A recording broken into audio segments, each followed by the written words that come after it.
I'm Jim. I'm Jessica. And you're watching another Green Dream Project video. So in our first video, we kind of introduced ourselves, we talked a little bit about our plans. But in this video, we want to get into a little bit more detail and talk about some of the things that we are planning now to do to get off grid. So one of the first things that we want to talk about is we're going to try and build our own house out there. And I think we looked at a lot of different natural building techniques, but the one we think we're gravitating to mostly now is Earthbag. Yeah, why? So we're gravitating to Earthbag a lot because we've seen an Earthbag structure in person. We think that with the thermal mass that building such thick earthen walls might be able to help modulate the temperature here in the southeast Arizona desert. The Earthbags aren't insulative, but it has a high thermal mass. So insulation is something that we might want to consider during the build. But otherwise, Earthbags offer a very cheap, cost-effective construction. Again, we think we'll be able to modulate temperature. We're also thinking about sinking this into the ground. Again, that'll help take an even bigger advantage of the thermal mass, possibly even providing even temperatures all year round. And the Earthbag building is probably something that we can do ourselves without too much of a problem. Yeah, I think one of the nice things about Earthbag construction is it doesn't require, it's very labor intensive, but doesn't require a lot of hands to do it. Possibly as few as 3 people can do it. It's just going to take a long time. Right. You don't need to use a lot of, you're not using power tools and a lot of equipment like you might with other building. Yeah, and one of the nice things about it is you don't have to import a lot of materials. It can really reduce your use of lumber, cement. I think some of the few things you got to import are just bags and barbed wire. Yeah, and maybe a little bit of cement. And for our location, like we showed in previous video, the soil out here is a good quality for our building needs. Yeah, if you haven't seen that video, check it out. I think it's really cool. Maybe other people will find it as cool, but I'll put that in the description down below.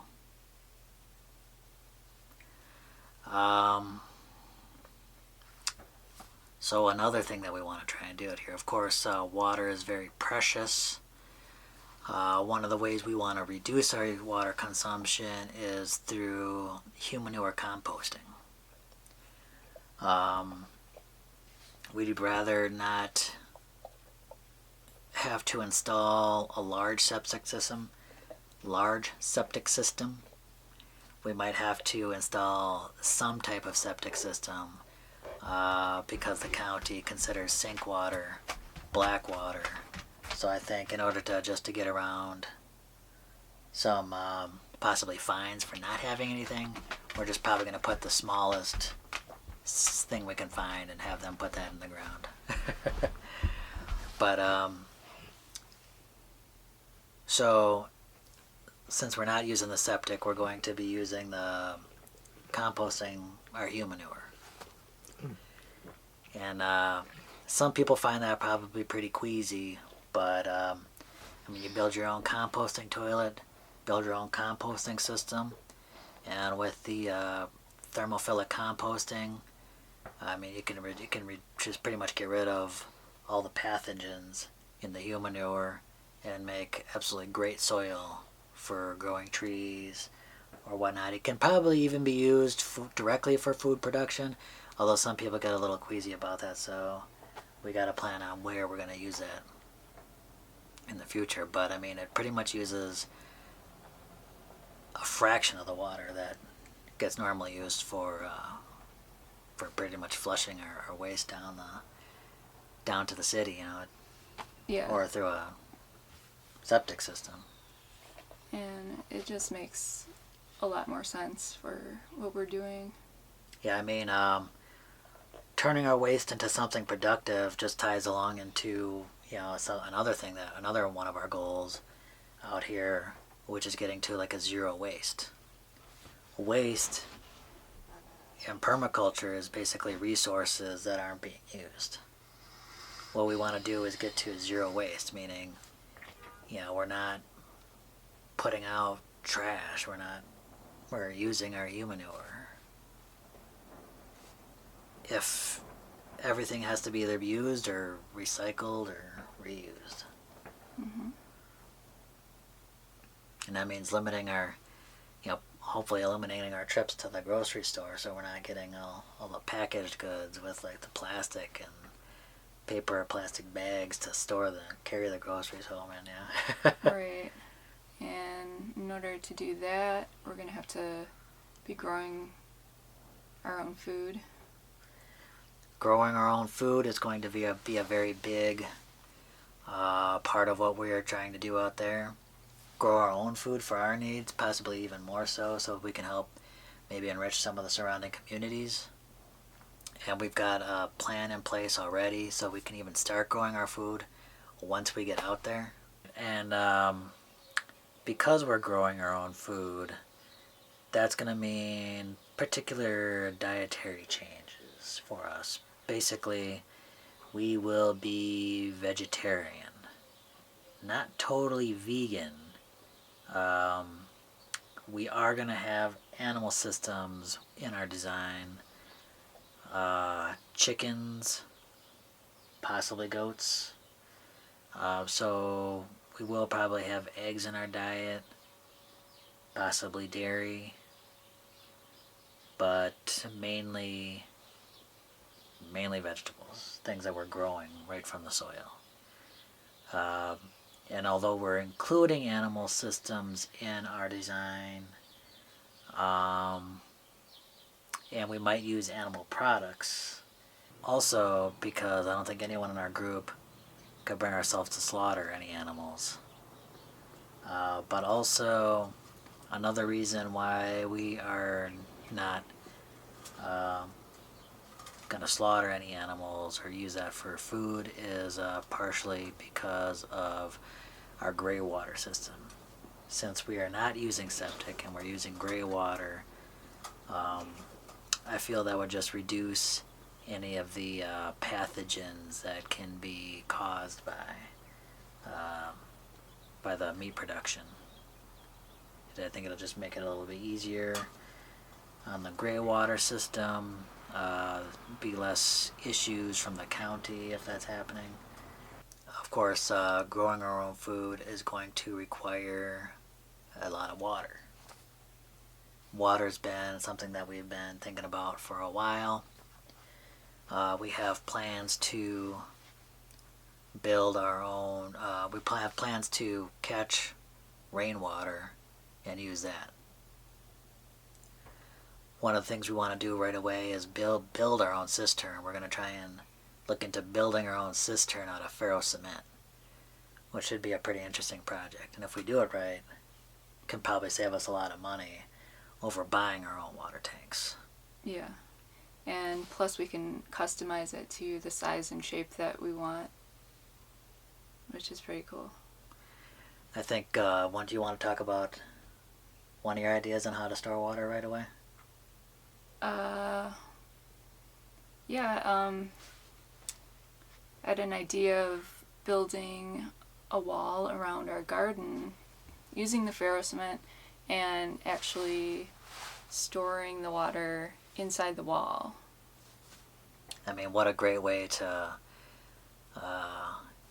increase the usage out of one object. Not only do you have part of a fence that help protect the garden, but then also use it as a possible water storage. I think that's a brilliant idea.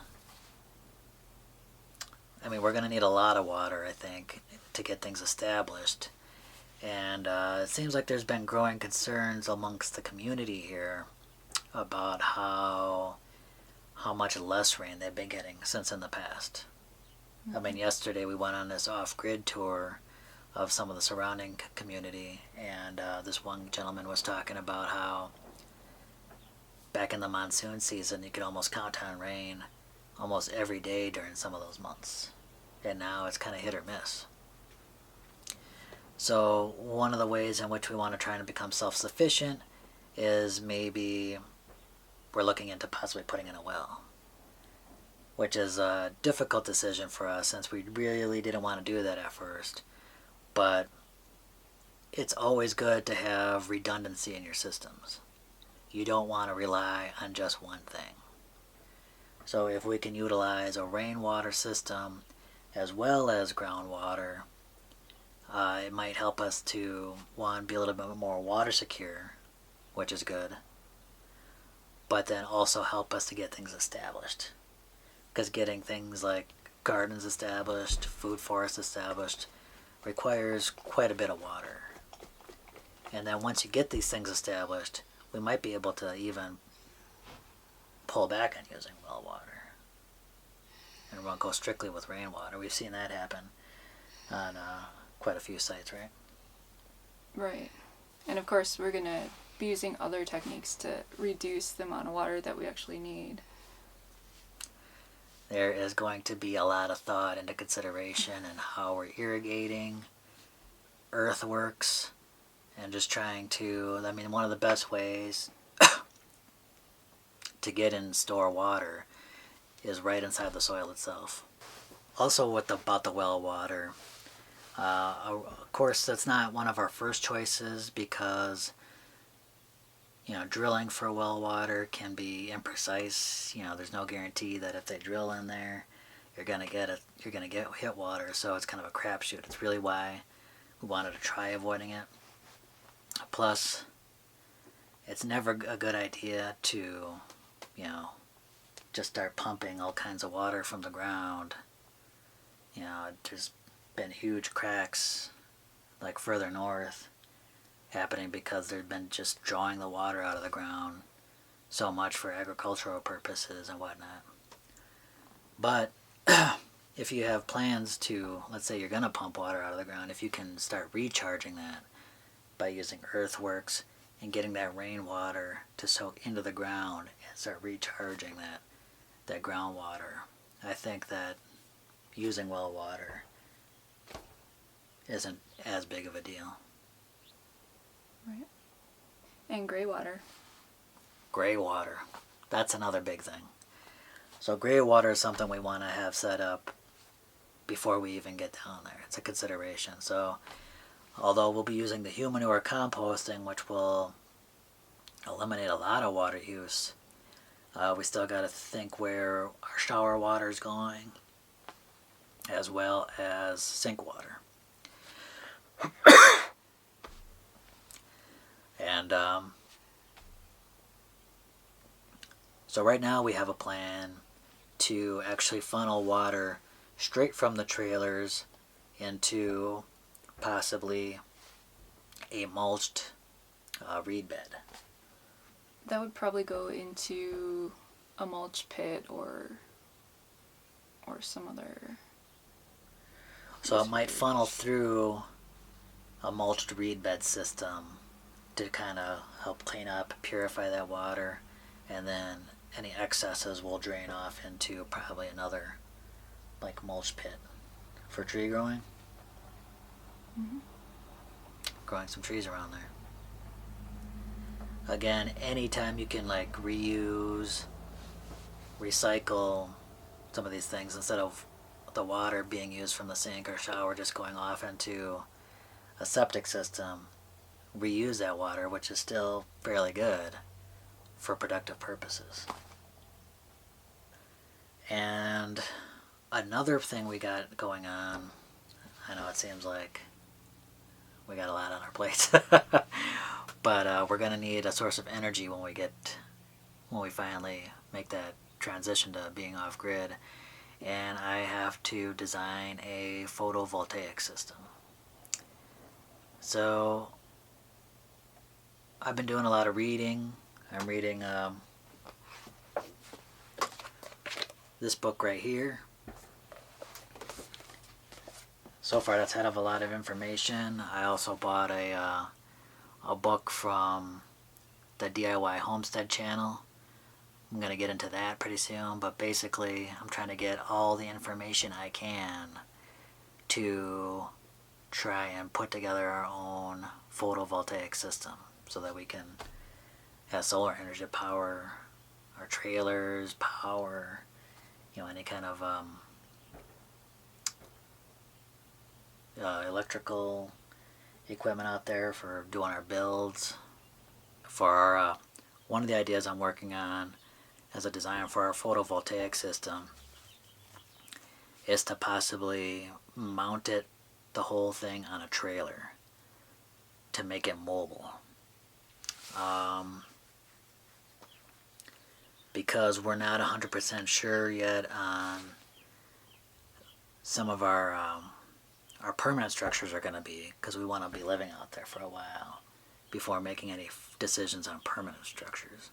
So we're thinking about doing a mobile solar unit so we can power up our trailers now, possibly move things to where we're going to have our permanent structures so we can power that later on. Alright, bye everyone. Thanks for watching. Please feel free to like and subscribe to our channel. And don't forget to follow us on Facebook, Instagram, and Twitter for more regular updates on what we're doing. Alright, thanks.